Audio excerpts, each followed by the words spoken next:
Yeah. Yeah, it worked. Let's talk about some crons, man. Yeah, let's talk about some Necrons. I want to do a couple blurbs. Yeah, go hit me. PSAs. I just really like them. I said a lot. We talked about when I looked at the overlay, of what was going to happen. And I think there's a couple different lists. I've been really trying to really work on the last 2 days as far as kind of general, just what I want to do and whatnot. And I've been looking over everything from them, like from basically the top down. First off, the dynasties themselves. I think that I actually like the create your own, because you can make a dynasty, especially if you want to make a very aggressive dynasty. You can choose the dynastic traits of 6-inch pre-games, basically a pre-game move, a scout move at the beginning of the game, and making all your stuff OPSEC. That's just a make it yourself dynasty. That's pretty good, right? Yeah, I mean, especially with all those destroyer code guys and stuff like that. The only reason I think that I might look at a couple of them is there's a couple dynasty specific stratagems where you have to be. For instance, the Novak battle stratagem that basically adds the attack characteristic of all models is kind of big. You know what I mean? If you're playing at melee, a hand-to-hand mojo, that's a big deal on that. So I really like that, but otherwise, I think that the build them yourselves are really, really powerful. You can actually pick and choose exactly what you want to do. And I think that's super, super big. You know what I mean? You're talking about the ability, especially on an aggressive destroyer, if you're playing the obviously the Skotags and the others, both the destroyers. That's a big deal, man. You got a 10 and 8-inch move unit that's actually getting a free 6-inch move at the beginning of the game. So huge. I wish they were core though, because then they could actually benefit from the +1. The Overlord, they have the +1 to move aura, which is super, super strong. And that's one of the things that I really wanted to do, but that only works on core units. I was a little disappointed on that because my initial thought was to really throw those out, push forward, and really smash with that. Mm-hmm. But if that's the one thing that I think, while I really, really like this codex a lot, I think a lot of the units are not core, and that could be core. And I don't know if maybe they add on maybe with the destroyer stuff and stuff like that. We'll do with that. But I think that's super, super strong. Another thing that I feel that you're just going to have is somebody with an orb, so you can get people back even easier automatically. I think it's a big deal. Overlord, just anybody that can take the piece of relic on that. Yeah, so let's, for a Necron noob like myself, so talk to me about Resurrection and how that works now. Resurrection protocols are really nice, especially when you're talking about the one wound. It's a little bit rougher on the multi-wound. So Resurrection protocols reanimation protocols are going to be a big deal, because effectively every single time you get shot at, hit, whatever, you roll dice for each and every wound that was gone, whether it's multi-wound, single wound, whatever. And for every 5 up, you've got some things that you can do. You can get +1, so you can get to a 4 up, and you can get some rerolls on that. But as a whole, you're either looking at a 5 up or a 4 up, and you pool those into wounds. So if you've all 1 wound models, obviously you get that many guys back. However, if you're using multi-models, the destroyers and stuff like that, you have, for every 3 successes, because they're 3 wound models, you're getting 1 model back, and any extras are just thrown away. So it's amazing for warriors and immortals and things of that nature. However, it's a little bit, sometimes you can get screwed a little bit if you're only losing 1 guy at a time or 2 guys at the end of any particular shooting, because it's not even the phase, it's every time you're targeted you get that roll. Okay. So if you're only getting 3 rolls per, you need 3 successes if you have a 3 wound model, unfortunately. Okay, so clearly better for 1 wound models. Right, and I've been really big on the big units of warriors right now. I think they're really, really strong. I think that you're going to see it's just going to be so hard to get rid of them, man. Especially with, you're going to start a lot of these games with you've got your commander protocols. So each game you choose, you basically in secret write down what protocols are active in each round. So, but then you're going to do, it's a little bit of tactical, you know what I mean? You got to decide whether, what you want, because you can do like you're in light cover. You can also do you reroll all your reanimation protocol rules and stuff like that. So it's kind of and you do them once per. There's a couple guys like the Silent King that can let you do one twice, and a lot of the particular dynasties let you do both directives, because you get 2 directives per protocol. Okay. So, for instance, the protocol of the Eternian Guardian, Directive 1, is if you didn't move, advance, or fall back, really good in first turn, because you didn't move, say if you went second, you get light cover. Directive 2, each time an enemy unit declares a charge, you effectively get the benefits of being in defendable terrain. You can either hold steady or set to defend.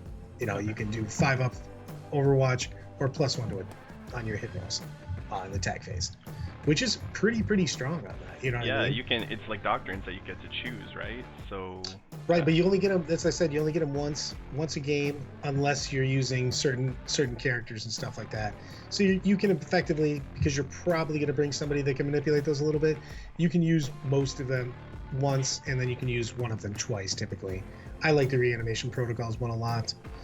It's really nice.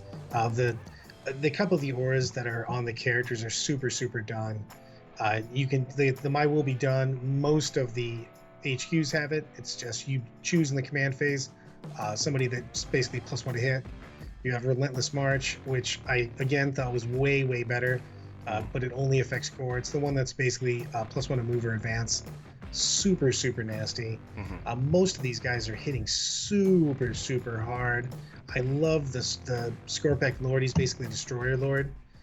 He gives Destroyer Kurt models reroll wounds of 1. Super tough. He's rolling his own ones.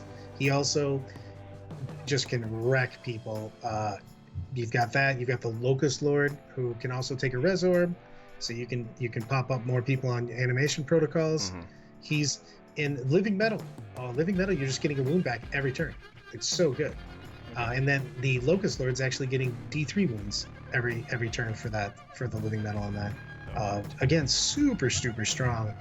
I've actually made a couple lists where I'm doing about 60 warriors, and then an Overlord, the Sopak Lord, and then I'm running. The one was 3 units of 5 of each destroyer, so basically 30 destroyers. Seems good. It's so aggressive and it's so crazy with that 6-inch move at the beginning of the game. It's nuts, and those guys are no joke. Like the Scorpec destroyers are sitting at strength 5. Most of the guys have Thresher. They have a weird way that they do weapons. One guy gets a Reblade, which is strength 2, strength +2, AP 4, damage 3. So one guy is strength 7, the rest of them are strength 5, AP 3, 2, but they also get an addition. It's basically like their version of a much better version of a chainsword, because it's AP 3 with 2 damage and it's 1 extra attack on it. But these guys have 3 flat attacks, so you're looking at 4 attacks, with it. With the regular guys, all doing 2 flat damage on the Scorpex. Those guys have an 8-inch move, and then you've got you go down and actually rock out with your fast attack, because those guys are elites, and then you rock out with the Ophidian destroyers, which are 10-inch moves, and they have basically multiple damage on theirs because they have Hyperphase Threshers, which are also 2 damage and the same weapon on that. These guys don't fuck around, you know what I mean? They get into you. They all have reanimation protocols. They have Living Metal. They've got the command protocols, so they're using your command protocols in this.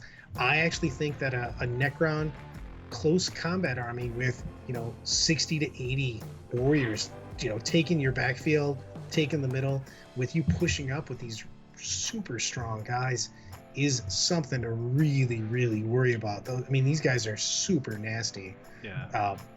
That's what I was going to ask, is kind of general army concept. It sounds like this is like smashy face.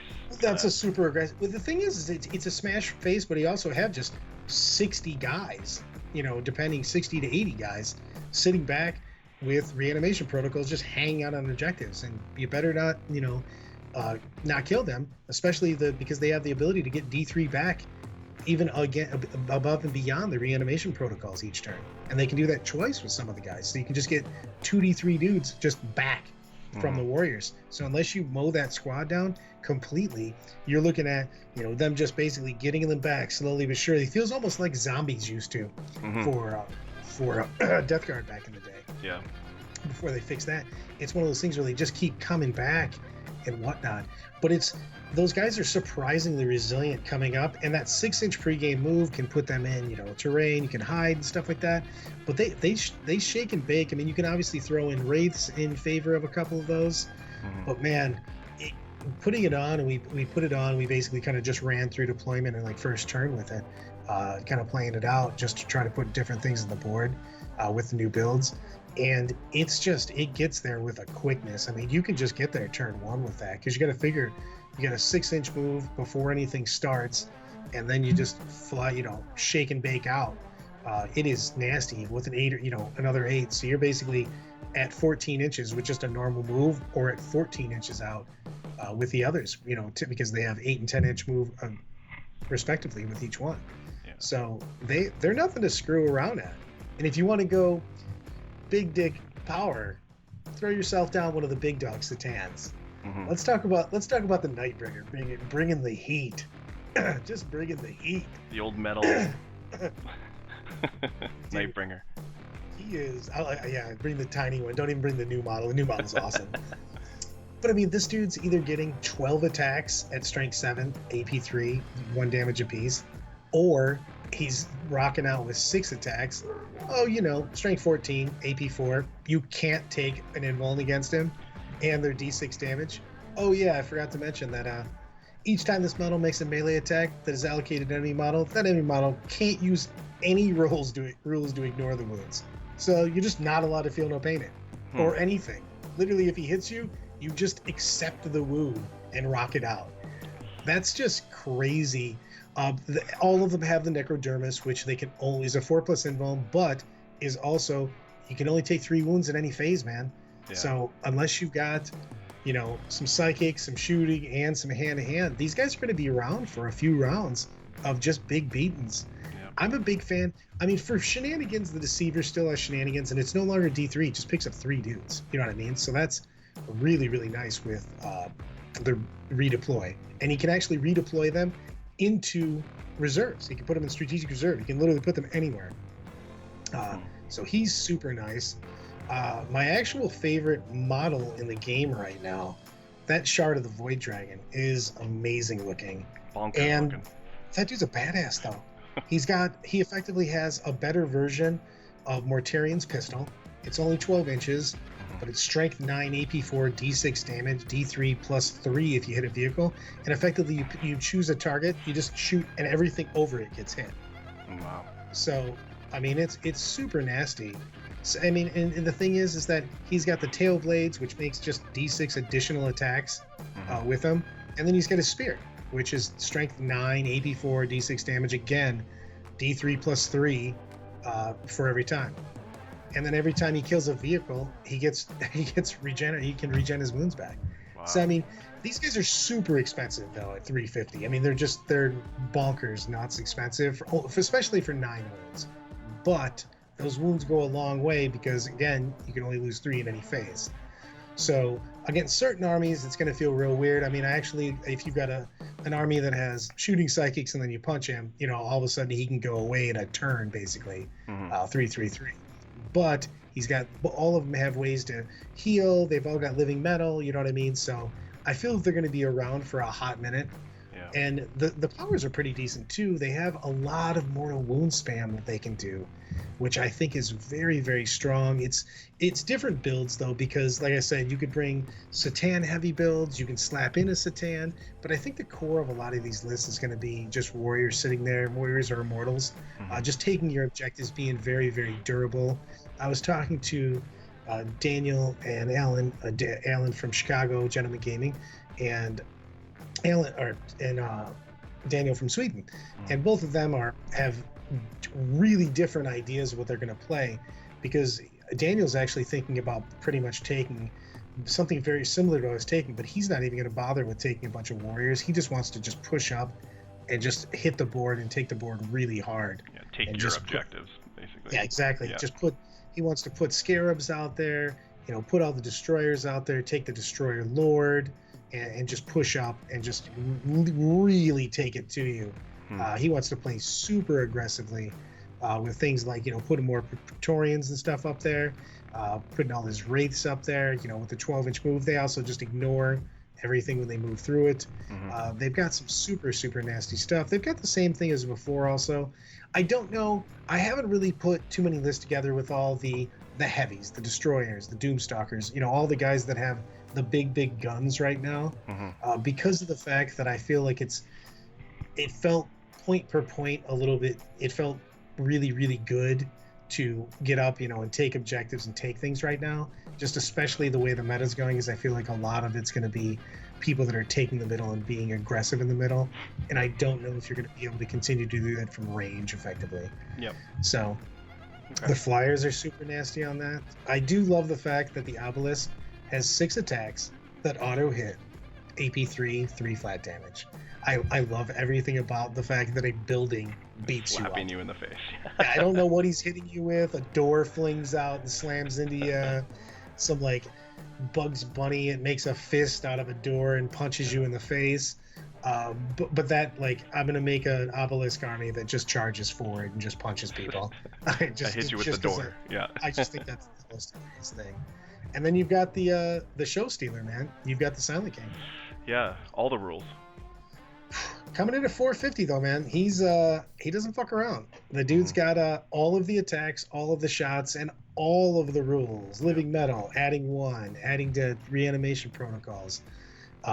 Basically psyching psychers. I mean, he's got a little bit of everything. So I like that. I mean, plus he's just a really powerful centerpiece. I think that and some of those Satan are really, really going to make it so that these armies look badass too. So, I mean, the rule of cool does apply for a lot of this. That's a pretty badass model. He's just sitting on like just a throne of big dickness. And then you've got the Void Shard, who's really my new favorite model. And then you've got the Nightbringer, just kicking ass. I mean, as far as just kicking ass goes, that dude wrecks. So you've just got the ability to play with some super, super cool models. You've got the ability to play with a lot of different ways. You can literally play. I mean, you don't even have to be that. I was talking with a couple. I was actually talking to my boy Justin Curtis on this.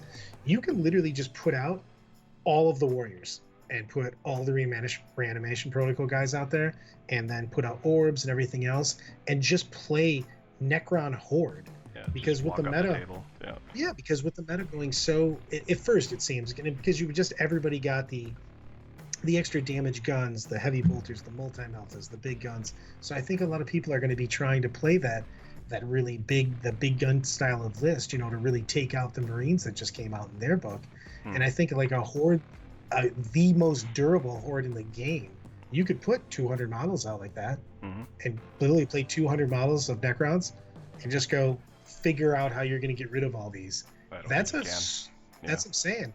You're taking your secondaries, you're going to do your banners, your scramblers, your engage on all fronts, and then they've got, of course, their codex objectives. You know what I mean? You can literally score a good 30 plus points in secondaries and then contest all those things. That's not my cup of tea, as far as just it's a little boring, but that's like a real problem list to deal with in a tournament, man. You put 200 warriors on the board and just go, all right, well, what do you got, bro. man? Deal with it. Exactly.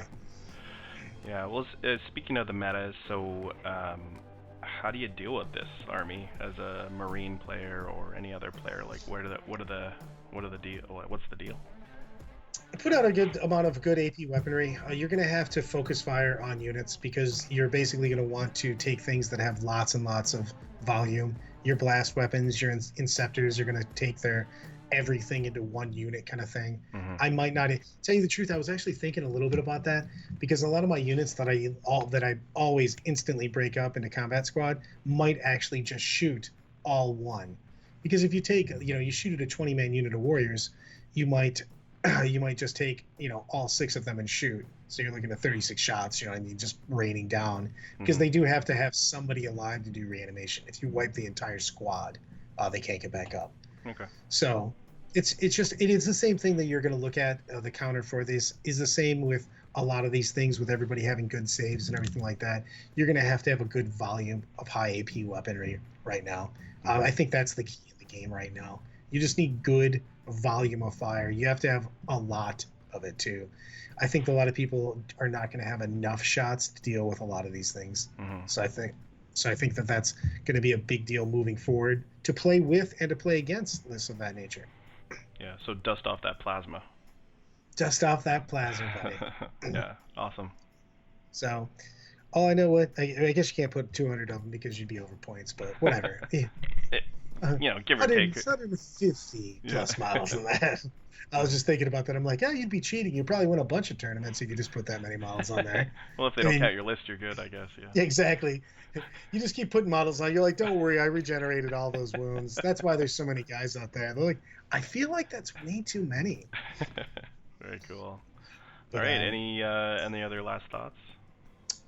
Just that I think the Necron Codex is, we haven't found, I mean, it hasn't been out long enough to even get anybody playing real games with it yet, but I think this has the real deal. It's going to have the secret sauce out there. I think you're going to find multiple lists out there in this Codex. I think it's going to really shake up the meta a lot.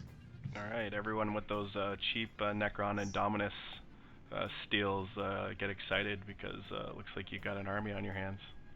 Exactly. Yeah. Awesome. All of those guys that did the trades. There you go. Yeah, very cool. All right. Well, thank you so much. Yeah, look forward to the next one.